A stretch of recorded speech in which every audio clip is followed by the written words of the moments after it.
Что вы робите? Нельзя с хлебом гулять.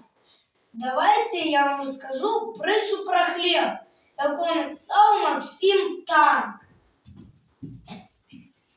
Однойчы на кірмаш здалёк вандроўнік плёўся ў горад і нарыкаў на свой мяшок, набіты лустай спорай.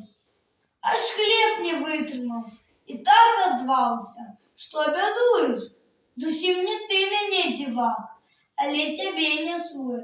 Ну што ж, пабачым, хто каго. Той запярэчыў строга і з цяжкага мешка свайго хлеб вытрас на дарогу. І сам пашкандыбаў далей. Нішто не муліць плечы. Дзень прамінуў, ужо ў імгле стаў набліжацца вечар. Настаў час перакусіць.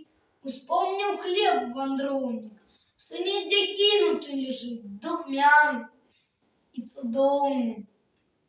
Прылёг на нейкім дзірване, каб адпачыць хоць трошкі, але галодным у сне снятся хлеба крошкі. Цяпер і сам сабе не рад. Не спіцца, не ляжыцца, ці не вярнуцца лепш назад, ды з другом памірыцца. Устаў вандроўнік і брыдзе.